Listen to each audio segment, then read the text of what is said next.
Hello everyone, it's 10types here, and today I want to talk about my Gym Leader Challenge deck. And I used this list to come third place in a recent tournament, and I wanted to share it with you. So first of all, if you don't know what the Gym Leader Challenge format is, it's a custom format where you can only have one type of Pokemon, one copy of each card, and no rule box Pokemon, or Pokemon that give multiple prizes. So if you have any other questions about the format, I'll have both a video and a website describing the format and other things about the format linked in the description below. So now onto my list, and as you can see, this is a lightning type list, and it has a variety of different options, and it's felt very strong for me so far. So first of all, we have the electric from Noble Victories, the Dynamo ability, and this is really the build around of the whole deck, or at least parts of it. And obviously that accelerates energy from the disco pile. It's only once per turn, so you generally don't want to use super expensive Pokemon. It allows you to get some energy in play, and you can use cheaper attackers while you're powering up bigger attackers on the bench. And this is very important. It's one of the first things you'll be going for in every game, and just overall great. Additionally, we have the Electros as another powerful part of this deck, and it's one of your main attackers with its electric swamp ability, meaning that you don't need to evolve it from electric, which is super important because once you lose electric, you're really forced to rely on your cheaper attackers, which is only around half of your attackers. So the Electros can do 130 damage for 4 energy, which is very strong in this format. It can KO the majority of Pokemon, and it's overall very good. With its electric swamp ability, it can also power itself up.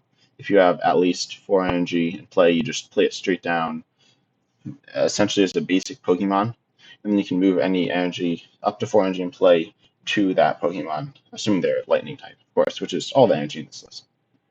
You also have a few more stage 2 lines. You have the Ampharos line, starting with the Mareep, which has an ability that puts your opponent's active Pokemon to sleep if Mareep is in the active spot. This is pretty nice because it can buy you some turns in the earlier late game, or whenever you just need some time to build stuff up, such as your electric or other Pokemon.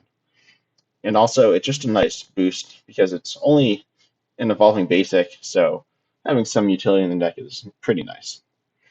We also have this Flaffy here. The current Flaffy isn't particularly special.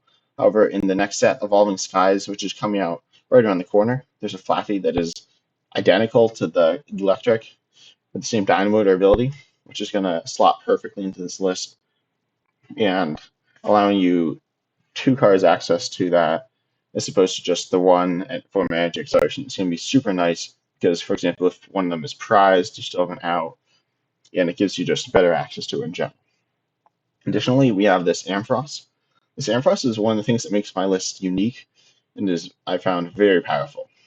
First of all, you have its Split Bomb attack, which is the main use of the Pokemon, just doing 50 damage to 2 of your opponent's Pokemon.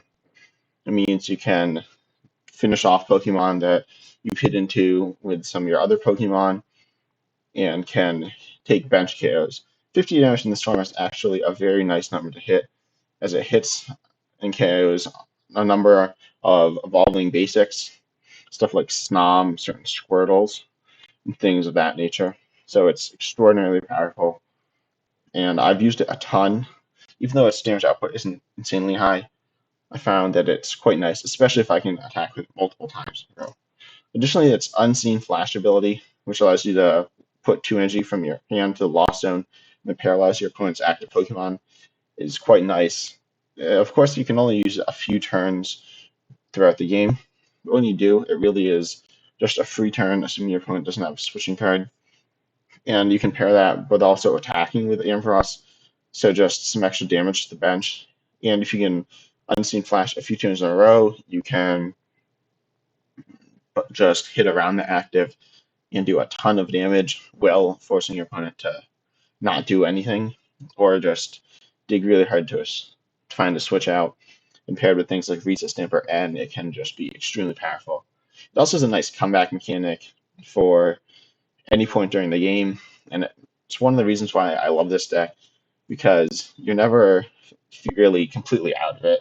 And then Reap also fulfills that purpose to a lesser extent, but obviously your opponent can flip heads to escape sleep. So paralysis is just better. And then you also have the Luxray line, starting with the Shinx with its evolutionary advantage ability, which allows it to evolve turn 1 if you go second, which is extremely powerful with the Luxio in this deck, with its disconnect attack doing 30 damage, but also item locking your opponent. And you can get this as early as the first turn of the game going second. And when you pull this off, it's just extraordinarily strong and can almost completely shut your opponent out of the game. And 30 damage isn't great, but it's not horrible. It's much better than things like Cryogonal's item lock attack, and is just really nice and can be buffed with cards like Electro Power and Muscle Band, which we'll get to later. Then finishing off the line is the Luxray. This is one of your main attackers. This Ray attack does 160 damage the turn you evolve it, and 60 each turn after that.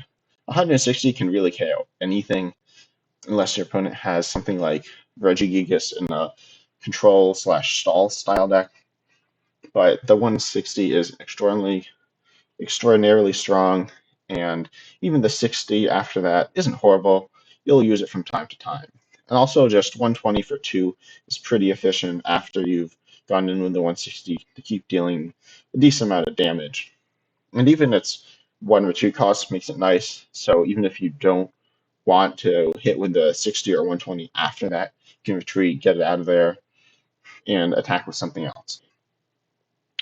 Another great attacker in this deck is the Alolan Raichu with its Electro Arena attack, allowing you to discard any number of lightning energy from it, and then deal 30 to one of your opponent's Pokemon per lightning energy discarded.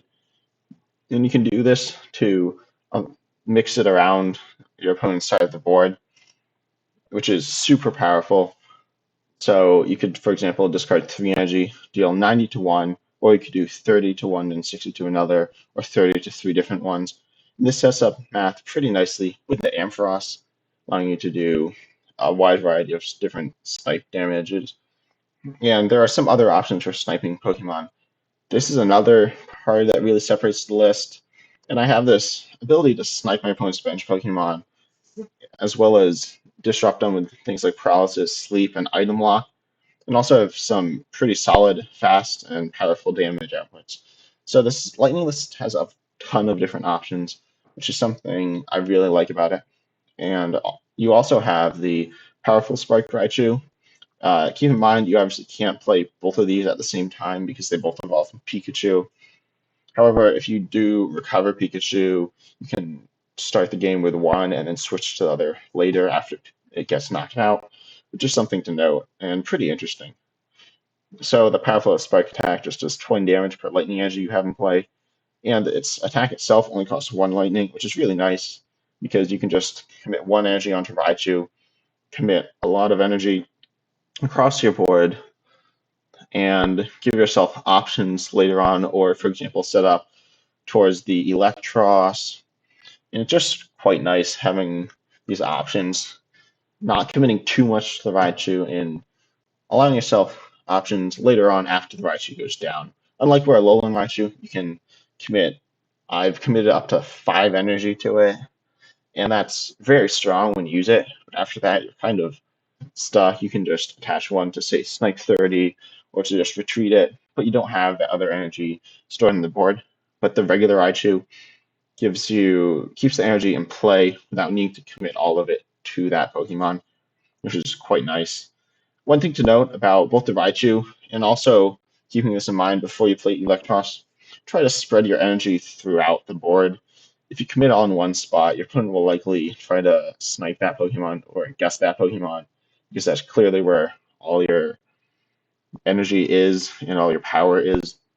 If you have 4 energy on something, for example, if you put onto your Electric before you play your Electros, your opponent will, of course, just boss it up, remove your energy acceleration, remove your energy from play, and also reduce your damage output with Raichu. So you need to keep that in mind. Spreading it across the board will mean even if your opponent gusts something up, it's not a huge deal.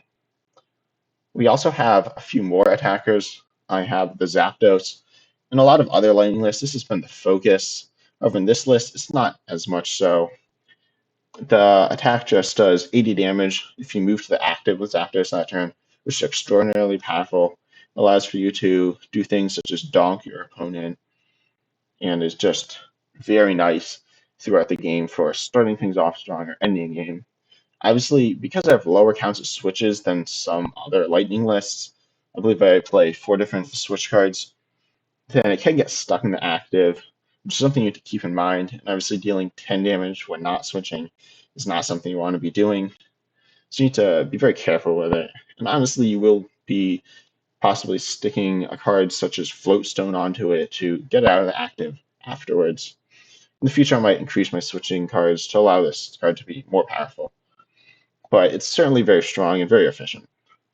Another very efficient attacker is the Zurich Tree, and it has its first attack, dealing 30 damage to one lightning. But if your opponent has exactly 3 prizes left, it deals 120 damage, which is obviously very strong, even much better than Zapdos's 80 for 1, and super strong on that one turn, or even possibly multiple turns that you can use it. And it's not really something your opponent can play around too well either, because they should generally be taking 1 prize per turn, assuming they're not using cards like Guzzlord or sniping multiple Pokemon. And also, this Pokemon honestly gets used a surprisingly high amount.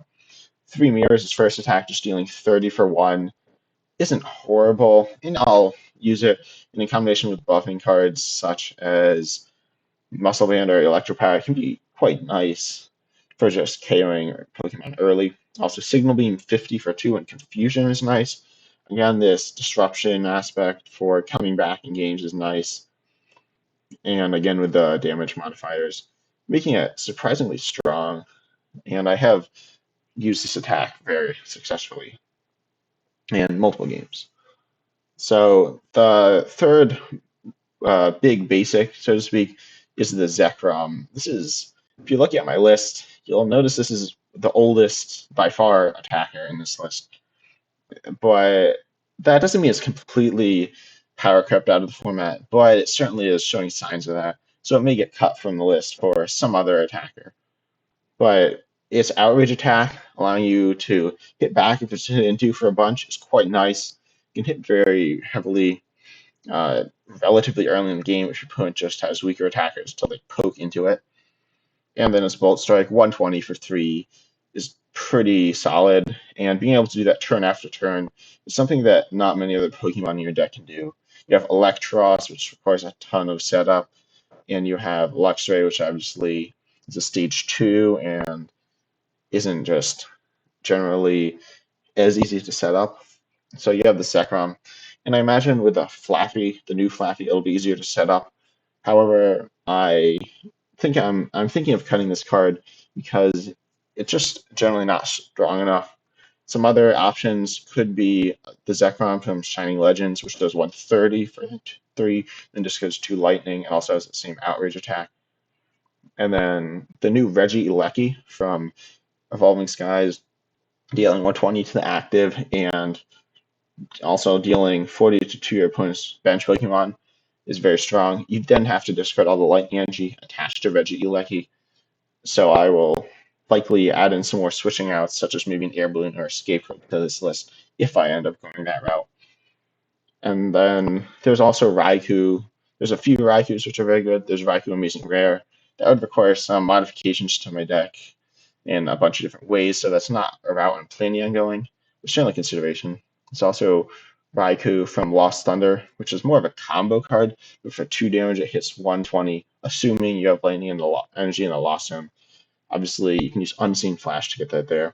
I can even add in a card like Lost Blender if I want to. However, I don't think that's quite strong enough or consistent enough to really be worth it. And then another very good option, probably second to Regieleki, would be the Raikou from Breakthrough, which does more damage for each lightning energy attached to it, and is also pretty tanky. But having a tanky basic is quite nice, and having 130 HP is very good in this format as well. There's a lot of attacks do 120, and a lot of attacks do 130. You want to be on the higher end of that. And as you see, Zurich Tree has 120, Zapdos has 110. A lot of Pokemon here just have relatively low HP because the deck's more speed focused rather than tanky attacker focused. Now, the final Pokemon here is definitely the most important, I'd say, for this list. And that is Zeb Striker, with its ability to sprint, allowing you once during a turn to discard your hand and draw 4 cards. However, its Head Bolt attack, dealing 60 damage for 2, is not something you should ignore. And honestly, a pretty solid attack. You never really want to be attacking with it, though, because now your Zeb Striker would be in danger. But it's something to keep in mind, and something you can use to a very powerful effect during certain points in the game where you don't have a ton going on. But Sprint is extraordinarily powerful. In my opinion, it's one of the best draw engine, if not the best draw engine in the whole format. Being able to draw consistently, draw a ton of cards, is just so nice. It does warp your deck towards a very fast focused list because you'll be losing cards all over the place. So you need to pay careful attention to what you're getting rid of, and it also forces your deck out of certain combo pieces because, for example, rare candy into something like Ampharos or Luxray, you need both those cards in the hand at the same time, and your hand size is staying pretty small. If you're just using Sprint every turn, it's not really growing beyond 4 or 5 cards, and we don't have too many orders that just draw you cards, or mostly shuffle draw or discard draw, stuff along the lines of that. So you really need to pay attention to the Zeb Striker and warp your deck around it. So, and you'll see that then the way I built my deck. But let's go on to some of the trainers now. So one of the cards that's extraordinarily powerful, like for lightning type attacking decks, is Electro Power. When you play it, it's an item. That turn you do 30 more damage, or specifically your lightning type Pokemon, 30 more damage to their active, which is super nice. As you've seen, some of the Pokemon here are relatively weak in terms of how much damage they do compared to some of the more powerful Pokemon in this format. So Electro Power can just push them over the numbers. They said that 120, 130 mark, you can hit up to 150 with stuff like Zurich Tree. You can hit harder with stuff like Luxray. And it's very nice to use. And just finding out the right turn can easily win you games. I don't have a ton of ways to search it out. I could add more. In fact, I don't have any ways to search it out, I don't believe. But I could add some of those. And even the way it is, just adding that nice boost early on or even later is very nice. Pushing over those lines for KOs on your opponent's Pokemon setting up early on in the game is very nice. And finishing off your opponent's big Pokemon in the end game is also very crucial. So just pushing it over the edge, as I said, is super important and what allows these relatively weak Pokemon to do as well as they can. Additionally, in terms of Pokemon search, we have quite a few options. I have Evolution Incense, Evo Soda, Great Ball, Level Ball, Nest Ball, Quick Ball, Tyrant Ball, and Ultra Ball in terms of item search. I can't imagine cutting any of these. As I said, a lot of your Pokemon, such as Electric or Flaffy, as well as the Zeb Striker, are extraordinarily important. In addition to those, you need some attackers, some which are basics, some which are evolutions, and you really want to set up a variety of attackers to figure out what's best in what situation. So you need a ton of ball search and other search cards. And I find that this high count of it is really nice to hit all the Pokemon you need when you need them. And I can't really see reducing it. And to be honest, there aren't many good options to increase that either. So I think this is exactly right. I could see cutting maybe Great Ball, but that doesn't seem super good. And I'll get to the reason why in just a minute. But we also have some disruption cards such as Reset Stamp and Field Blower. Uh, I don't currently play any stadiums in this list. I am going to add in the Stormy Mountain Stadium from Evolving Skies when that gets released. But at the moment, I have no way of bumping my opponent's stadium. Even just one stadium isn't super strong or consistent against powerful stadiums such as Forest of Giant Plants and Dimension Valley. And it's really important bumping them. And also removing certain tools is quite nice, such as Floatstone or Air Balloon, and then trapping something active and sniping around it is quite nice. And some of the damage modification tools that your opponent could be playing also obviously could push them over a line for getting the KO'd on you, so you need to hopefully remove those. Field Blower is overall just a nice card to play in the list, and I find it's usually pretty nice. And then the Reset Stamp, I feel like this is a borderline staple in this format. It's so powerful. It seems every game you love it, even multiple copies if you could, because you can just reset stamp your opponent's hand to a low hand size at the very end of the game. You can almost always reset stamp them to 1, or at least have that opportunity if you have the card. It's very unlikely that you're going to skip that turn, and it's super powerful. You need to keep in mind your opponent's board position, what they have to draw out of it. Types like water can draw out it pretty easily with things like artillery, obviously lightning with Zeb Striker. One thing to note is I don't actually play Electrode in this list, but some lightning types lists might. And then there are a ton of other draw options, such as colorless having Cinccino and Pidgeotto. So just keep in mind for those to see how effective your reset stamp would actually be. But it certainly can be very strong. And even early on, against a type, for example, like water, where Alolan Vulpix is using Beacon, obviously it's very one of the best attacks that the deck has for setting up, or any type has for setting up. So you can reset stamp them out of that. And also, if they have artillery, reset stamping them to a large hand size won't allow them to draw more cards.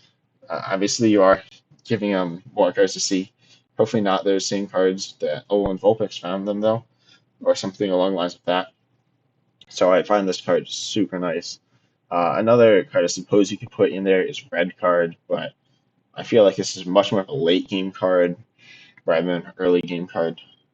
And I do like the hand disruption in addition to N, which I'll show you in a minute with the draw supporters. But I also do have a ton of recovery in, or at least a decent amount in one Resting Stretcher and one Ordinary Rod, allowing you to recover things you discard early on with the Zeb Striker. I feel like the Ordinary Rod's decent, but the Rescue Stretcher is really solid because you will be discarding some of your stage 2s early on. You need to recover the whole line into your deck, or maybe just one piece into your hand to play it right then. I feel like Rescue Stretcher is super strong in this list. I couldn't imagine cutting that. The Ordinary Rod is decent. I don't think it's as strong as the Rescue Stretcher. I know some lists have played Buddy Buddy Rescue. I personally think it's better than that, though. I like the ability to get back the energy sometimes. There's certainly times when you start a ton of energy and you're forced to sprint it away with a card like Zeb Striker, or just maybe research it away or something along the lines of that. And just getting it back later on can be very important. And also getting back Pokemon is nice. And I think Ordinary Rod's a pretty powerful card for that. That could change, but overall I don't think it's a bad card in any way. We also have Versus Seeker, pretty much a staple in the format, allowing you to cover any supporter. It could be a draw supporter, could be Lysander's trump card, which we'll get to in a minute, and just gusting in the late game. I don't play a Hex Maniac in this list, but if you were playing that, I'd obviously get that back. The reason I don't play it is because I do have a decent amount of abilities that I'll be using late on, specifically Sprint, but also Dynamotor, and maybe even Unseen Flash on Ampharos to paralyze them. And I don't feel like it's strong enough to disrupt my opponent, so I feel like that card's just not necessary, and also pretty much useless early on. And then I have the copy of Scoop Up Net, one of my switching cards. It's also kind of a healing card. You also need to be careful when you use it. For example, if you have an Electros, you really don't want to get rid of 4 energy from play, especially when you don't have a ton of acceleration, so those might be all your energy. But it can heal a lot, save you from losing the game because your opponent now can KO something. And it also is a very nice switching card. And I feel like its versatility is just so strong, and it's the reason I played over cards like Escape Rope and Switch, although I could add those back in. Now we get to the supporter lineup, and this is relatively standard with a few special inclusions. I have for draw supporters Cynthia, Colress, the Erica's Hospitality, Marnie, and Professor's Research, as well as Tate and Liza, and Cynthia and Caitlin. Nothing crazy there. I do play that Erica's Hospitality, which is a questionable card. I could possibly get rid of that, though I do like the extra draw supporter. It's not great early on, but it's not horrible. And while your opponent can play around it, when they're not benching Pokemon, that's pretty unlikely just to play around one supporter. There's also play around Colress, but in general, I would be surprised if it doesn't draw you at least 3 cards. Probably more like 4 or 5 on average. And it just seems pretty strong. It's also one of your only ways of drawing cards without removing your whole hand, either shuffling into your deck, discarding it, something along the lines of that. So I really do like the card, and I found it to be quite strong, though it could be changed. And then we have some searching supporters. Those are being the Sonia and the Ball Guy. These are both so strong. Sonia can search out your energy or your basic Pokemon, great for setup. And Ball Guy, one of the strongest supporters in the deck, honestly, allowing you to search out the pieces you need for the Zeb Striker, just getting your draw engine set up. And also your Dynamotor pieces, your attackers. It's super strong, and that's part of the reason why I play all those ball cards. I could see myself possibly dropping some, but with Ball Guy, I think it's important to keep the account high in case you don't have access to as many. For example, if you drew into them early on, or if they had to be been discarded, or if you've prized some. So I do like the high ball cards along with the Ball Guy, and also the Sonia for the early setup, as I said. And then we have the gusting supporters. We have the Guzman, the Boss's Orders, and they're just obviously great for taking a KO when you need it early on or later on. So you take a lot of early knockouts with stuff like Zapdos and some of your other attackers. So Guzman and Boss being able to target them down early on is super powerful. And you also, obviously, the Guzma there allowing you to switch your Pokemon along with that Tate and Liza. So you have your gusting, some of your gusting cards and your draw cards also function as switch cards. You could add a bird keeper in as well, but I personally don't like that card a ton because if you only have one Pokemon to start the game with, it's not particularly useful. So that's why I don't have that card. But the Tate and Liza seems to fill that purpose quite well and seems very strong whenever I have it. So it's the Guzma for the switching and the gusting effect. And then we have the Lysander's Trump card, which is another thing that sets my list apart. Although a lot of Lightning lists are playing it now. But it's the combination with the sprint ability is the main reason it's there. Going through your deck super quickly, getting rid of your whole hand every single turn, Lysander's Trump card really saves you. Before I added that card to the list, I found myself constantly very close to decking out, and although I didn't really deck out, I would have to avoid drawing cards with stuff like Sprint or playing my draw supporters, then losing because I couldn't use those. So Lysander's Trump card is super strong in this deck. It's something you need to be cautious of to avoid losing access to later in the game. You obviously play the Lysander's Trump card, the Versus Secret to recover that, as well as the Cynthia and Caitlyn. So you need to make sure you always have one of those in the deck. And if you don't, for whatever reason, assuming they're on the discard, you need to play very carefully so you don't deck out or run out of resources. One thing that's nice about the card as well is that you can get rid of cards like, for example, your tools early on or something like Electro Power and then just get them back. You can not commit your tools and, for example, research or sprint them away, which is something no other deck can really do unless obviously they're playing this card or some other form of recovery, and not have to play these tools in the place where you don't really want them. And so that's very nice with this list. And then we get to the tools. We have a Floatstone, a Muscle Band, a Fighting Fury Belt. Muscle Band, great. You often want to put it on Luxio to deal going from 30 to 50 along the item lock, which is just so strong on a card with so much disruption. Floatstone, as I mentioned earlier, works well with Zapdos, allowing Zapdos to pivot into the active. Also, when it's attacked, allowing it to get out of there. And I might honestly add an Air Balloon on top of that. Air Balloon feels like a card that I probably want to include. And there are some cards I'm considering dropping. One of those cards is Fighting Fury Belt. Obviously, it's nice for pushing you over in line from that 120 to 130 on cards like Zekrom and Zurich Tree. However, I don't have a ton of basic attackers in the list, and it's not really a deck that's meant to stall with big attackers, or do just go into basics too much. So I feel like that could definitely be some other cards. Yeah, that's probably the card that'll be cutting. Onto the energy count, I have a ton of energy in this list. I have 12 energy, 11 basic, and 1 speed lightning. And the lightning count, very high for the early access to Dynamo and just hitting attachments. I might drop that count a little, but I like having access to energy throughout the game. I don't play cards like Professor's Letter to search it out. I do have the Sonia, but that's really the only card. And then the Speed Lightning, obviously just drawing some more cards when you play it onto any of your Pokemon here. Very powerful card, and I couldn't really imagine cutting it from the list. Even though you can't use it with Dynamo or switch out with Sonia, it just feels so good. And it is honestly one of the coolest parts about playing Lightning. It's just a draw card that's not a supporter. So later on in the game, when I need to dig, I can use Sprint and I can use Speed Lightning Energy. That's an extra 6 cards I can see to find something like a Guzma or a Boss, or an N or a Reset Stamp or something like that. And no supporter needed for that. It's something super cool. And some special energy I don't play. I don't play some of the colorless energies. I don't feel like they add enough to the list to warrant playing, especially when most of the attackers are just using basic lightning energies in their cost as opposed to having colorless energies in their cost.